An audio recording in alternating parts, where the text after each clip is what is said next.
Muli po, isang kasaysayan ng pananampalataya ang ibig naming maibahagi sa inyo.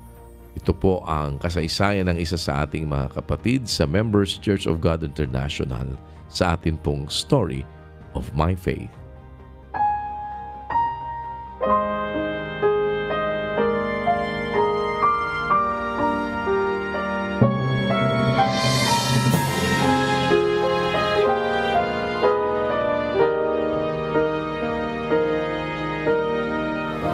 Aking magagawa doon sa nagpapalakas sa akin. Pastor, pasensya na pero kanina pa ako nakikinig sa'yo.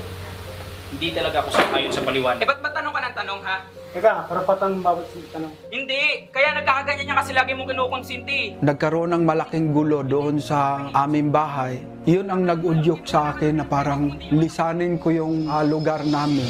3 taon akong natutulog dyan sa gilid ng building sa Claro Emricto. Dumidiskarte ako, nagtatawag ako ng mga tricycle. Isang araw, bumili ako ng radyo. Napakinggan ko si Brad Ili. Sabi niya, sa relihiyon, ang pinag-usapan ay kaluluwa. Sabi ko, ba, sino to? Pinapakinggan ko siya hanggang sa matapos. First time akong makarinig ng ganon. Nung pamamasukan ko ng construction, nagkaroon akong sakit. Lagi pa rin akong nakikinig kay Brad Ili nung mga time na yon. Pagdating sa Alabang, gagamutin ako.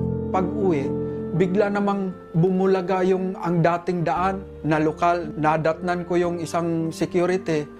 Kapatid, ano pong kailangan nyo? Bautismo na ako. Pwede po, kaso dadaan po muna kayo ng doktrina.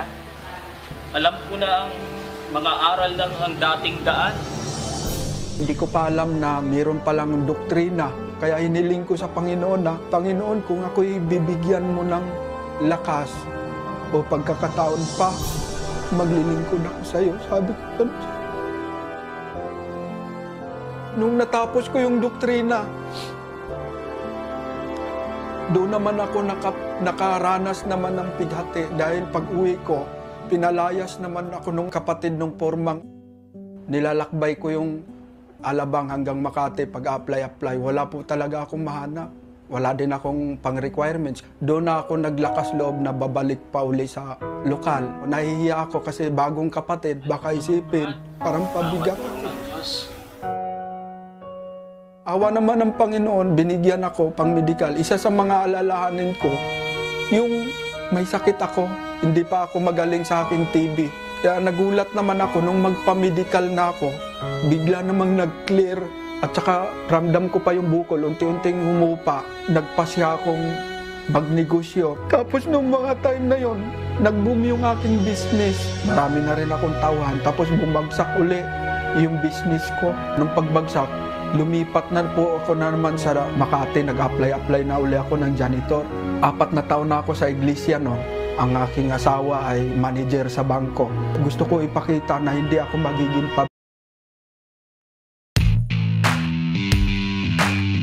Motor ko, laging protektado.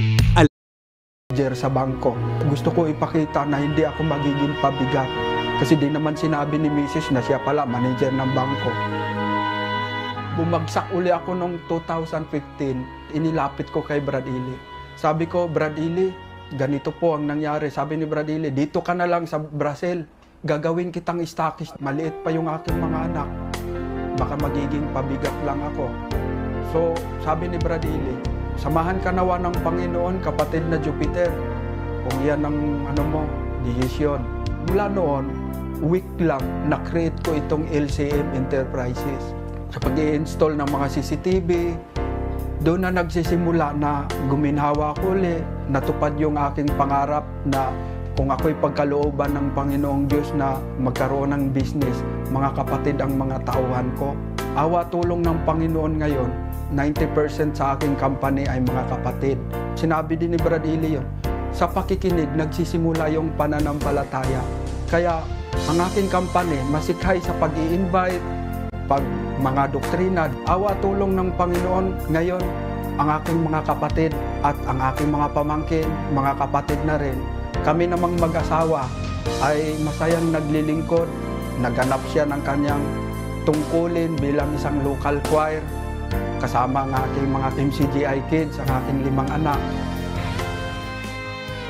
Ako po si kapatid na Jupiter Palma at ito ang istorya ng aking pananampalataya. Salamat po sa Diyos, pag-ibig,